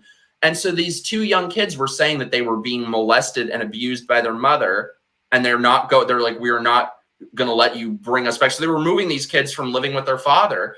And they were like, we're not going to let you take us back to our abuser, to a pedophile. And they end up dragging the kids by their hair, picking them up, lifting them. The girls' pants were falling down. And I believe that was about 6 months ago. They were never seen again. And this is in California. It's all legal. I think I know the video you're talking about. That was like really, I didn't know the context behind it until you just explained it, but that makes it even worse. Because I remember like her pants almost coming off when they were like dragging her away. I don't know the words for when these kids are, and I mean, it is so obvious that they're telling the truth. It comes across so genuine and heartfelt, and they are begging them. And to have agents working with the state to put children with a child I don't know how this is legal. I don't know how it is either. It's a problem in we need to fix it. That was really like one of the most upsetting things I think I've ever seen. By the way, parentheses. Hi, my beloved Peter. We're doing a show next week. I'm going to be on his show this week too. So everyone, subscribe to my beloved's channel. Giorgio Quattrocento. Good question. Who started the pronoun trend? I don't know. I wish I could like go back in time and remember like the first time I heard like they them pronouns.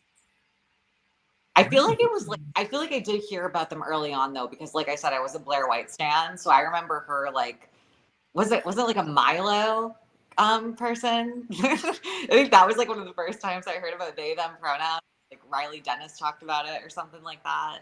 Oh God, I forgot about Riley Dennis. Damn, that's throwback. I saw photos of them playing soccer on against a female team. And they like dominated apparently and like hurt a couple of the other players. So they're actually kind of back in the spotlight now because of that. Oh, Jesus. Stacy, my darling, thank you for the super chat. I've been alive for nearly 34 years. I've only seen a they them twice in my entire life. I'm trying to think how many I've seen. You know what's funny? Speaking of Blair, so Blair and my friend Brandon were on this Vice panel a couple years ago. And this person who was on it, this non-binary person who was on it, I used to know him back when I was a liberal. I'd met him a couple of times. So him and Blair, or excuse me, they, them, and Blair ended up getting into it on this Vice panel. And so Blair was like, I completely object to you saying you're trans. Like you're saying I'm invalidating you, and I am. You're not trans. Sorry, I had to that by now. So they had to stop the filming. They were like, Jamie, are you okay? I have to ask you, how are you feeling? And he's like, I'm okay.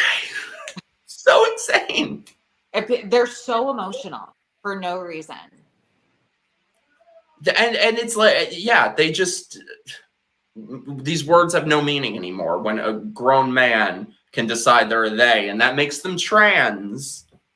Yeah, it's just, to me, it feels like they're trying to take what my identity was and what my transition stood for. Because how are you just going to change your pronoun? Not even go on HRT. You're just maybe wearing some different clothing, calling yourself a they, them, and now you're the same thing as me. Someone who's gone on HRT, gone through multiple surgeries, like has spent time to get where I am, years of transition, and you're going to take that same label? It's kind of gross, honestly. It's ridiculous. That's how I feel about, I mean, it's not exactly the same, but like, it disgusts me that these people call themselves queer. I'm like, I'm a gay man. I'm not queer. And again, it's just another way that their words have no meaning, because if you look at the definition of the word, it's everything that gay people had to fight against people thinking that they were for decades: mentally ill, abnormal, all of these things. I'm like, screw you. I'm not queer. Yeah, like I don't know why I hate the term queer, because I feel like anytime it's used by one of those like crazy leftists who aren't really trans or non-binary or whatever they want to call themselves. It's just like, to me, the only true form of a trans person is a transsexual. If you have the ability to get the surgery and you decide not to, I don't think you're a transgender person. I agree. I just noticed this in the chat, Alec and Lime Lady. I got something big coming, is all I'm saying. The very first MIKEroaggress'd documentary. I'm excited. That should be so cool. Yeah, I'm really excited for it. Wait, I'm trying to catch up on super chats. Giorgio, side note, why did Dylan Mulvaney keep a masculine name? I feel like it could go both ways. I think it's because technically it's a unisex name. Mine was unisex. I was born Kelly as a male. No way! I'm Irish, so. Oh, wow. It kind of worked out then. Yeah, it did. I've seen people think conspiracies. They're like, oh, that's why her parents transitioned her young because they wanted a daughter. That's why her name was Kelly. And I'm like, it's literally just because I was Irish and it's like a male Irish name. Oh, I love that. No, see, I think if Dylan was Drew Barrymore's character in Charlie's Angels. So I'm like, so I kind of, I guess, see it going either way. Sorry, let me catch up. Jeffrey Marsh is unbelievably creepy. Yes, he is. He's the worst of the worst, in my opinion. I agree. Oh, you know who's terrible too? There's this one. Let me know, chat or Kelly, if you guys know his name. But there's this trans, probably a they, them, or no, I think he identifies as like she, they, or something. But he has like long black hair and did videos with Dylan. And recently he identifies as a woman, no surgery or hormones or anything. And he recently did a video of him like leaving a gay sex orgy and describing the orgy in details for all his child followers. Ew, is that allowed on TikTok? That's allowed?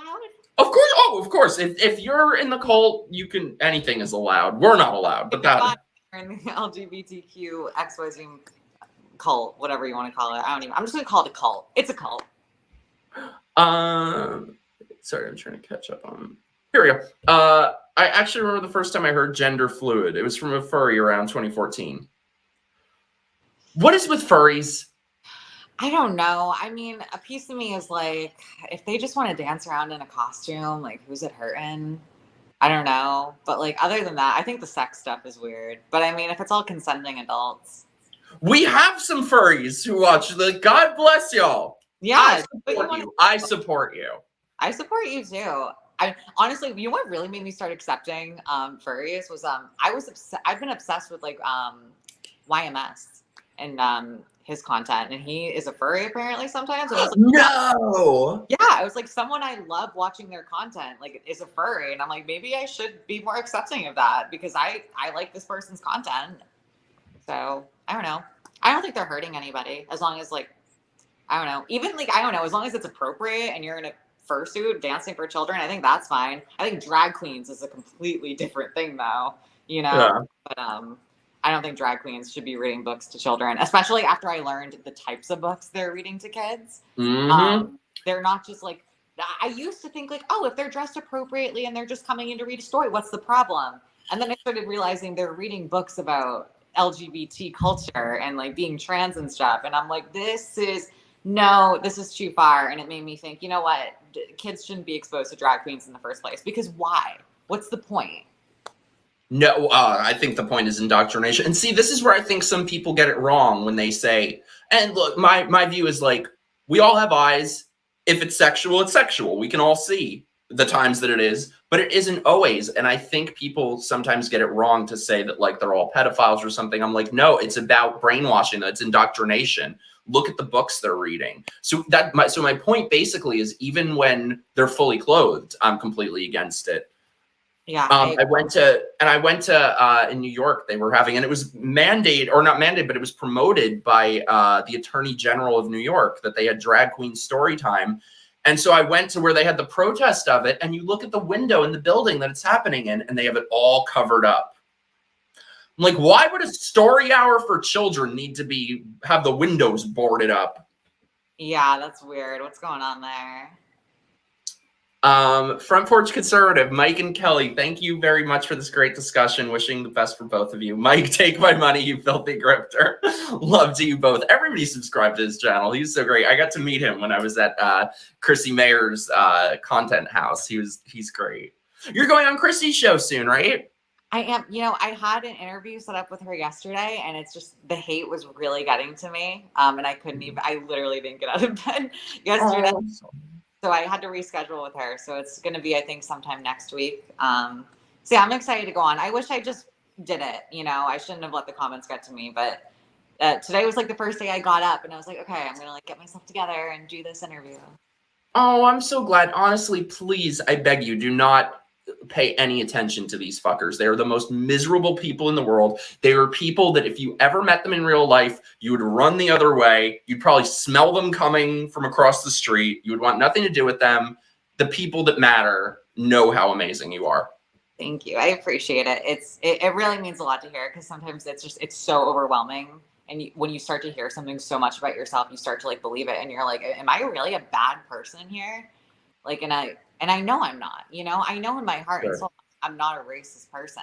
Like and it just sucks that that's what's being like pushed around online. But that's always what they start with. They'll move on to something else. You'll be transphobic again soon, I promise. yeah, I don't mind being called transphobic, because according to their definition, I am transphobic. Like, I don't think you are really trans unless you're a transsexual and like you're trying to fit in the binary. But like racist, I am just not a racist person. But I just want to make clear, and I know I said I wouldn't talk about it again, but genuinely, I take back what I said. I shouldn't have said that some slaves enjoyed slavery. It was inaccurate, and I messed up. But I am not racist. I'm genuinely not. My response to anyone giving her shit is screw you. No, let me tell you. Comments, I can't even see them. Are people saying I'm racist? No, literally every single person here is both saying and I promise you thinking that you're fucking awesome. Thank you. I appreciate it, because it's been a lot. So yeah. I'm gonna scroll ahead because I was like trying to get to the super chat, but I'm going here. Kelly, you're doing great. You want to protect kids. Hey, Fit Dad Chris. Never let the haters get you down. Never. Thank you for the super chat. You're not a bad person. This non-binary person. Oh, hey, we have all sorts of people here. Thank you. Wow. It's just, I love, like, I've seen a couple non-binary people say they agree with me in my comments. It's far and few between, but it's like, they're out there. So I know not everyone that identifies that way, even if I don't understand it, is crazy. You know what I mean? Yeah. Kelly, you're another person I'd respect as far as referring to you as a she. Aw, I like that. You are awesome, Kelly. Leah, stay strong, Kelly. You're part of a great group of people now. We got your back. Thank you. That means a lot. That's what I hope you know, is that like the people who matter, people who are honest and are not just trying to like nail you to the wall, they know who you are. It means a lot. Like, honestly, thank you guys. Like, I wish, like, I haven't smiled like this since like a few days, ever since this whole racism thing happened. It's been too much. I've never received death threats like this in my life, and it's scary.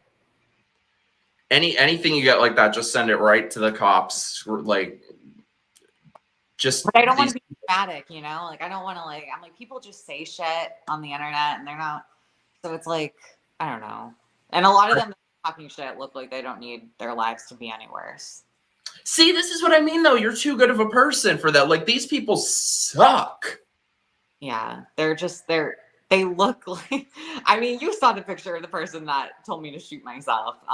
So I think that speaks for itself. Oh, I wish I had that brought up. I need to find it. Oh my God. This non-binary was in like a wedding dress with like clown makeup and pigtails, and they always look like that. It's like, no disrespect to that lovely lady that you debated, but like, woke face is definitely a thing. Woke face is a thing. And can I just say, did you see the part of the debate where she simultaneously told me I'm delusional while also telling me when she walks out into society, people see her as a biological woman and don't know she's. How are you going to say I'm delusional and say that at the same time? And she's like, biological women have asked me for tampons. And I'm like, I feel like being nice. Like, I'm so, and I wasn't trying to be mean. If she asked, I would tell her. I literally would. But like, even I know I'm not the most passable person in the world. Like, I've accepted like my flaws, but it's just when she was so confident saying that and also calling me delusional, I was like, how do you not see it? Like, this is so, it's crazy to me that she can't. They're delusional. We just, and I promise you, like, I've been dealing with these people for so many years. I've had them. I've been spit at. I've been chased by mobs. I had Antifa dox my house and put dead animals on my door. So like, I promise it gets easier. Yeah, I definitely have been like getting more used to the hate. So I'm hoping I'm getting to the point where I'm just growing numb to it and I can keep on pushing along. You shouldn't have to, but you know, as long as you feel the love too and don't only pay attention to the negative stuff. I've been spending a lot more time on Twitter than I thought. So I feel like Twitter's kind of pop. Well, how's it been for you? Has it been? I've grown so much on Twitter to the point where I feel like I have a community over there, and I never felt like I had that before. And I've done that through just being honest and authentic in my views. So I'm going to continue to post how I feel. And if TikTok is offended by the things I say, then I'll just go and say them on Twitter instead of TikTok. And that's why I posted that TikTok on my page. If you want to see the real me, go to my Twitter, because I can't be real and authentic on this app with you guys without everyone being offended. So Twitter's where I keep it real, you know? And I feel a little safer on Instagram, but it's run by Mark Zuckerberg. So he's kind of left. I feel like some things on there could be considered hate speech. But I love that Elon Musk bought Twitter, because I never felt so free on a social media to just openly say how I feel and not feel like I was going to get in trouble for it. I was permanently banned from Twitter 4 times before he bought it, and I got it overturned. And then the last one, I was off Twitter for like 2 years or something. So it's good to be. Yeah, people always say how miserable Twitter is. I'm like, it's kind of like a love fest on mine. Like all these awesome people. Yeah, definitely. My page on Twitter has completely changed, and I love it. Like it's not just all this woke shit that I don't agree with. It's like people that actually agree with me, and I'm realizing, whoa, the woke community really isn't the majority. There's a huge community of people here who agree with me and who would accept me. And I'm so happy that like I'm finally being true to myself, and I don't have to like conform to this ideology that I don't agree with. It's a great feeling. No, and I think it's actual acceptance, because for me, even though I was a liberal for like, God, almost a decade probably since that I was openly gay, I never was accepted by those people. Even though I believed the same bullshit that they did, I was always felt judged. I was like, these people hate me. And so it's like the acceptance that I never got from like the Stepford gays back then, I actually found in leaving the left.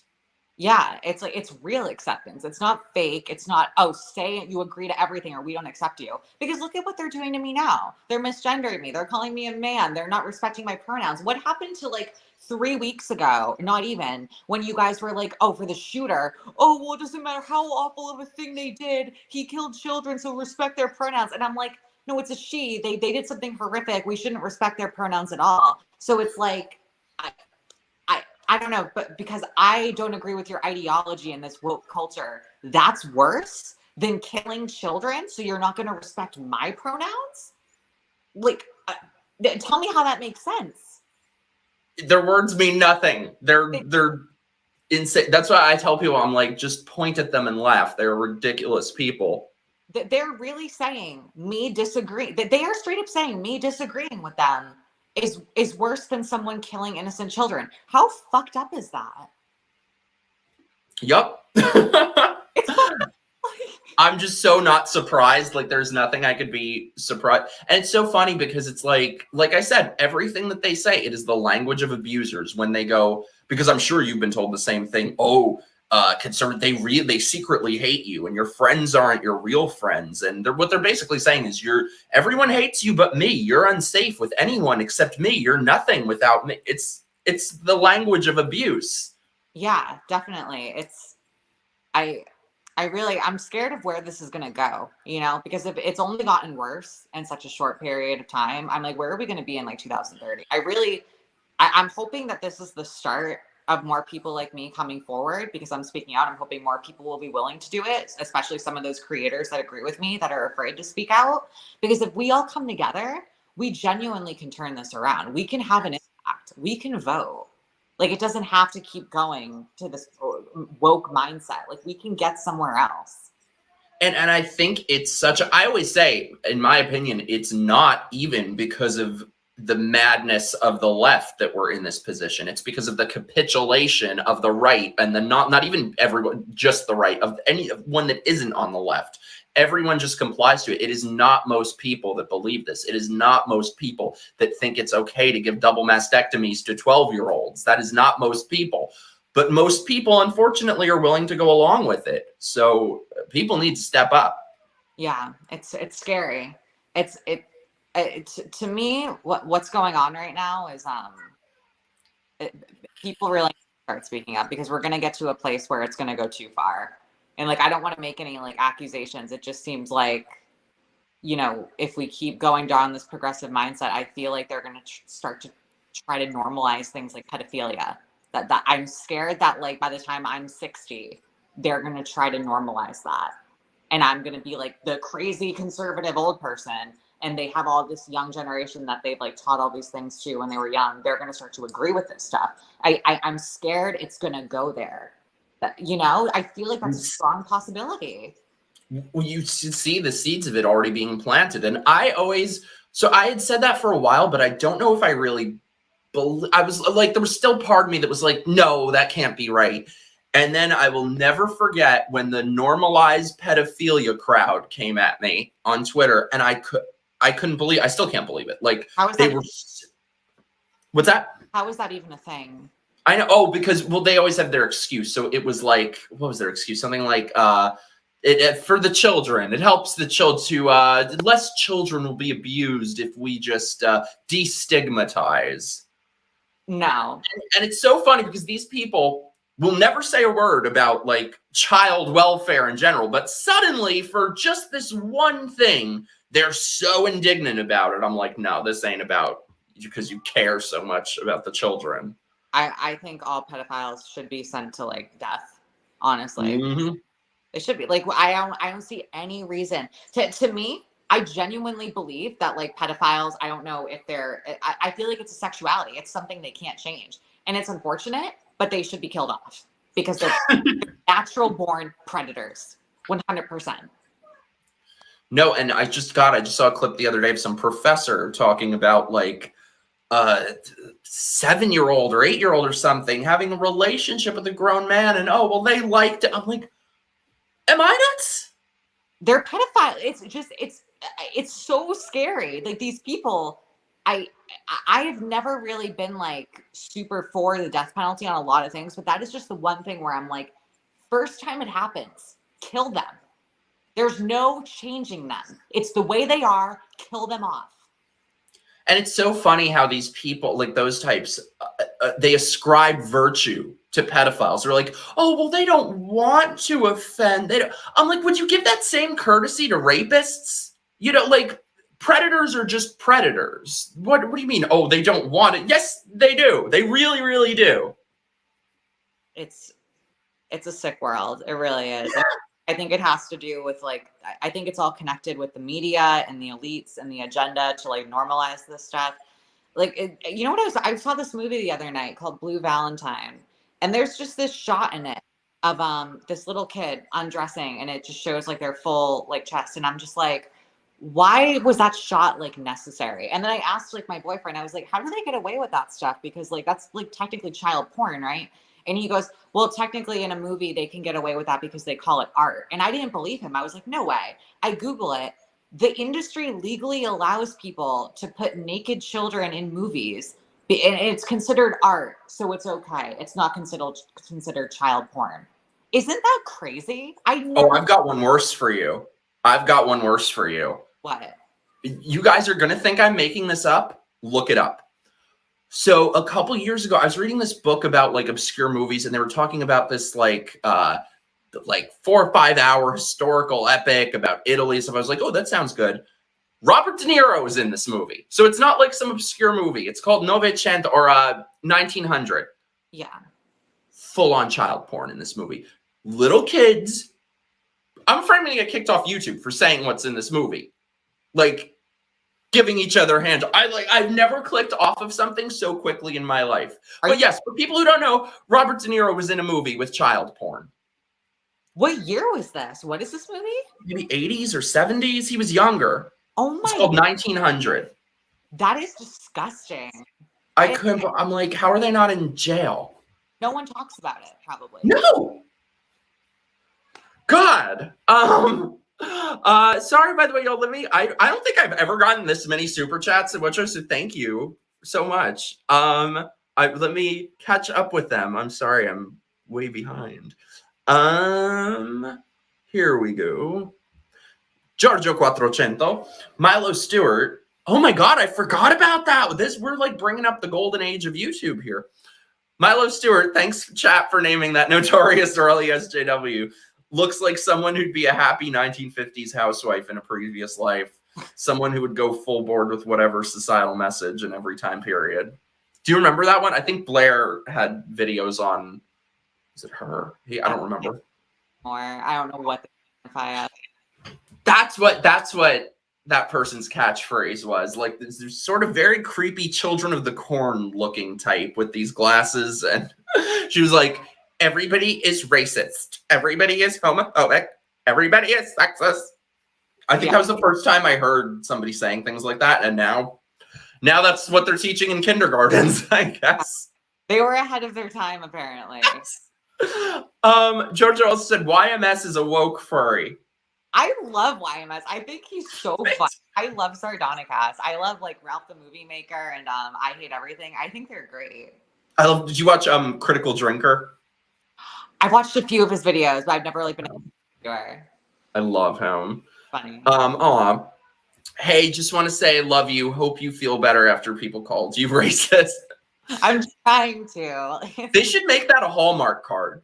Hope you're feeling better after people called you racist. I know so many people I would send that card to. Everyone would send it to me. Everyone would get it sent to them. Or actually, no, it would say, like, sorry, you're racist. Hope you feel better after being racist is what they would send. You know what's funny? The first speaking event I ever did was with Blair and Brandon. We had this, like, it was supposed to be the Walkaway LGBT town hall. So, I mean, we ended up having it. It was in New York, but initially we wanted to have it at the LGBT Center. And so it was this big thing, and they, like, canceled the event. But they compiled this whole thing. And, okay, I hope maybe this will make you feel better. They compiled this whole thing on us on our hate speech. And I'd only kind of just started doing this. So they weren't going to say, oh, and there's this guy who we don't know much about. So I'd made maybe 2 or 3 videos at that time. So they wrote this whole letter that we're openly white supremacists, we're responsible for violence against Jews, Muslims, women. They just named every group. I'm like, we got the Jews and Muslims to agree.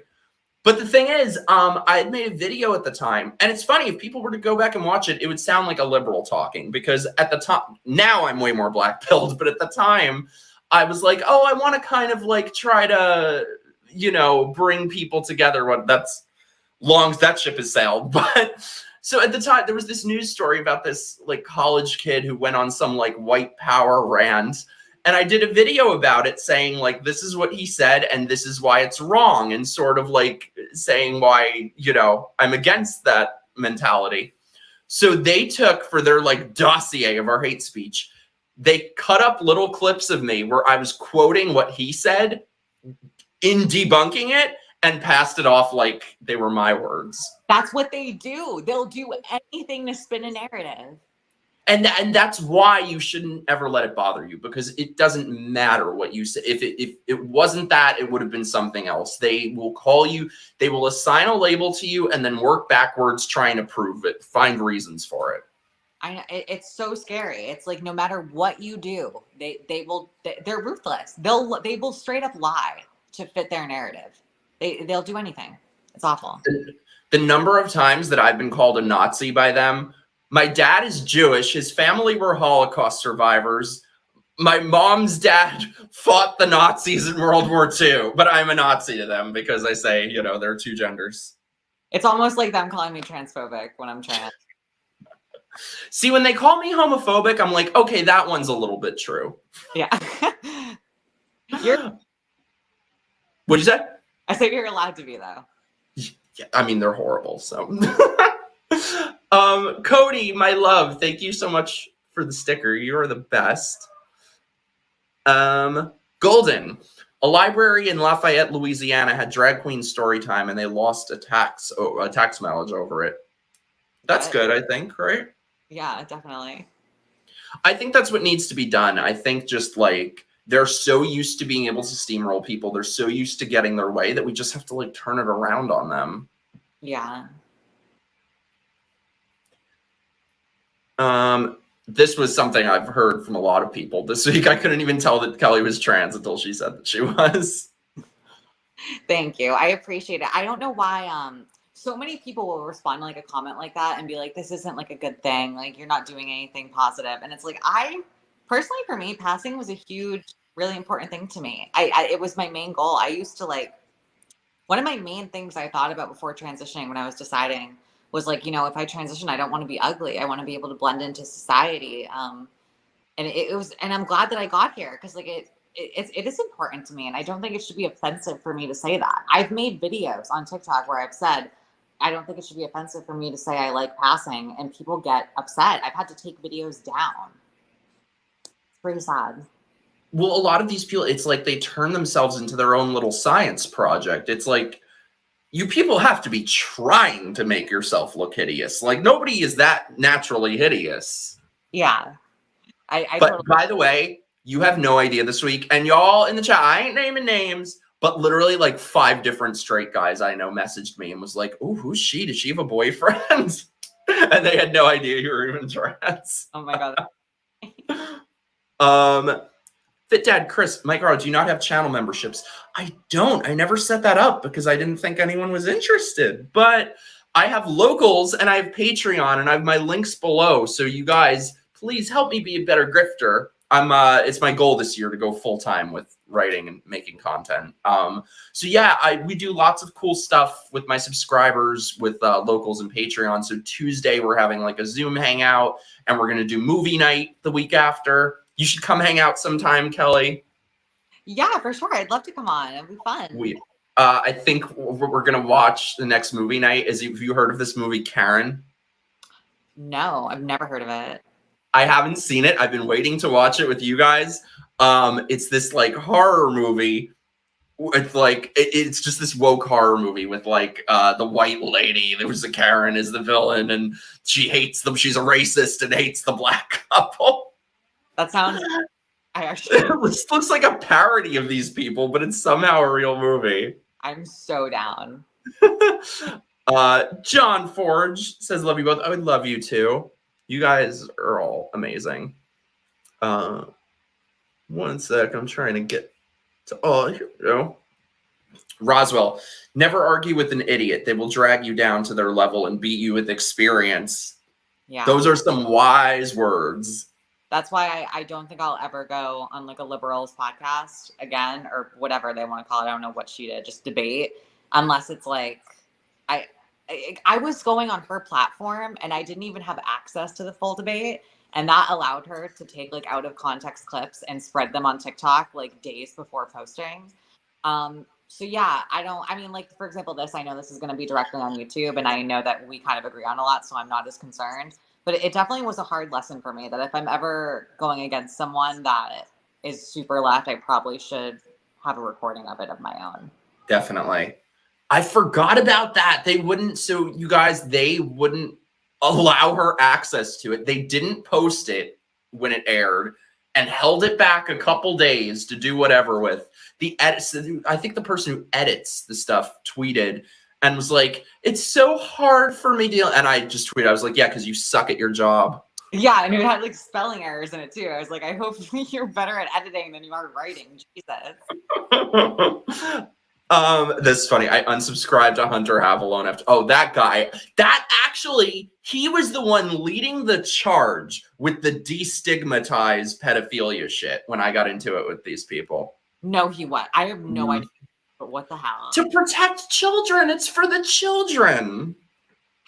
What was his explanation for that? That like it'll reduce harm and if there's, I don't know, I feel ridiculous even repeating it. It's like it'll reduce harm. If there's not a stigma, then they won't abuse people. What these people kept repeating is like they don't want to offend. Like ascribing this virtue, like pedophiles are like this paragon of morality. I'm like, are you insane? It's just disgusting. I couldn't even imagine hearing this conversation. I would have to turn it off. That's the thing. He actually wanted me to go on his channel and debate him on it. And I considered it. I didn't know what to do. I kind of, part of me wishes I did, but I was like, I don't think I could remain calm and level-headed when I'm just sitting there thinking, like, how the fuck is this up for discussion? Yeah, I wouldn't even want to give him like the attention or the platform. Like, yeah, it's just not good all around. It's crazy. Norwegian guy, thank you. You guys are the best. I'm so happy. That shout out to y'all for the work you do. Aw, thank you so much. Giorgio Quattrocento, one of the most disturbing films, never seen it, Salo, or the 120 Days of Sodom. Oh, I've never seen that either. Wealthy, corrupt libertines in fascist Italy kidnap 18 teens and subject them to 4 months of psychological and sexual abuse. Thank God. I've never seen it either. Really? I feel like maybe in 1975 it would have been like, ooh, edgy art or whatever. But today it's like just reality. Yeah. It hits too close to home for the state of things now. A comment said it's like anyone can be a Nazi. Yep, anyone who defies their cults. Anyone can be anything nowadays. Racist, transphobic, Nazi, you name it. Cody, my love, you deleted your astrology video. What's your rising sign? I assume that's you, because I don't know. I have no idea what... I don't get into astrology. Me neither. Are you talking to me? Yeah. It's my birthday in like a week and a half. I'm the first day of Taurus, so I think that's like the one before it. I have no idea. I don't get how people believe in that stuff in general, though. You know, like it just seems so fake to me. Yeah, I really think you could read the meaning of any sign and be like, oh, that's totally me. Yeah, definitely. They make. Esteban said, I'm the self-hating gay, although I've been with my fiance for 11 years and I'm not in the closet. Like I said, their words mean nothing. By the way, also, oh my God, how is it that all these, because I was like looking for videos of you from YouTube, and there were all these people, all these leftists talking about your debate, and every single one was like 8-9 hours long. Why does every leftist stream for like a dozen hours? I'm like, I would get sick of my own voice after like 2.5 hours. Yeah, I have no idea. I didn't even go and check out like her channel to like see like her streams were or like what. But I got out of there after like 2.5 hours with her. I couldn't take it anymore. I said I was tired, I think was my excuse. And then I was like, because no matter what I said, she was just going to use peer-reviewed study after peer-reviewed study to say I was wrong. So I was just like, I'm done with this. Oh God, that's just such my pet peeve. Fit Dead Chris said, you've been on my channel, but haven't invited me. I will invite you soon. I want to have a bunch of you guys in the chat on. I want to have some kind of like, I don't know, show like that. I thought that would be fun. Mike, oh my God, have you heard of the horror movie with Kevin Bacon called They Them? We watched that with my locals squad. That was the first movie night we did. Have you seen that, Kelly? It was so bad. Ooh. It was so generic, and it was so, I don't know. I guess it was funny at times, but I don't think intentionally. It was torture. The horror movie was, the horror part of it was having to watch it. That was probably their goal. Oh my God, Thin White Axe, it's your birthday out there. Say happy almost birthday, my love. Right. Mine is the 21st. I didn't know. I was checking to see about the astrology thing, but I was like, yeah, I don't know much about astrology. Well, I don't want to keep you all night, so if anyone, we should probably wrap up soon. If anyone has any final super chats, anything, like I said, subscribe to all my stuff below. We're going to be doing some fun stuff. I've kind of been, I finally caught COVID a couple months ago, and that kind of threw me off from. I didn't get back on track with my like locals and Patreon stuff, but we're going to be doing it every week now. So join my stuff, y'all. Fun. Yeah, I still haven't gotten it. Luckily, never caught COVID. So. Hey, I thought I was like one of the last ones to get. I like avoided it that whole time, and then I had to make out with someone and caught COVID. But where can people subscribe to you? I have a bunch of your links below. Wait, you need to get on like, are you on like Locals or Patreon or anything like that? No, I don't really do Patreon. The only thing I do is TikTok, Instagram. I have adult spicy links in my Instagram bio. Ooh. Comes from. But yeah, it's just all Kelly_Cadigan for all my socials. Cadigan is Cadigan. And yeah, you can go follow me over there. I'll be posting lots of content soon, hopefully. Do you still do YouTube? So I used to do like a podcast thing.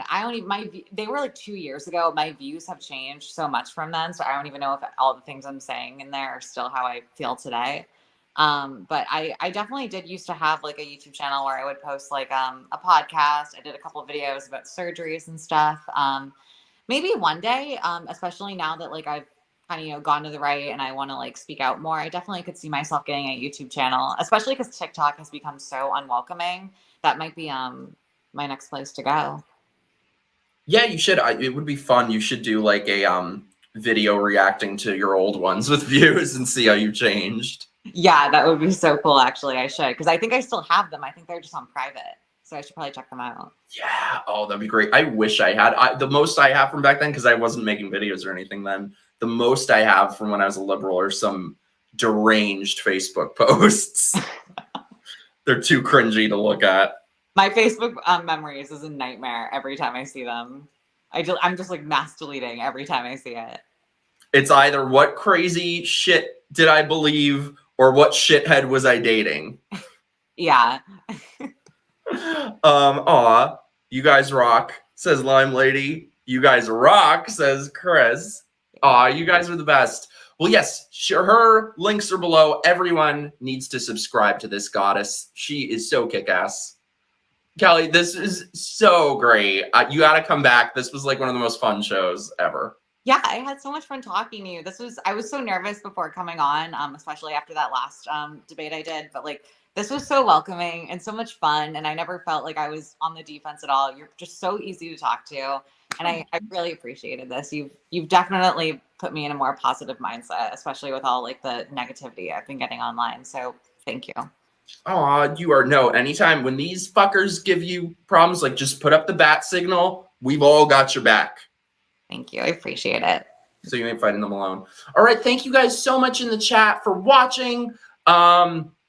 I usually do like the hashtag of the thing. So if you have made it this far into the stream, chat, tell us what's our hashtag of the show that sort of is the essence of this show. Ooh, we've got one final one. Giorgio, Mike, I will share my blue-pilled Facebook posts on Walkaway. Oh my God, yes, please do. I'll do that too, maybe.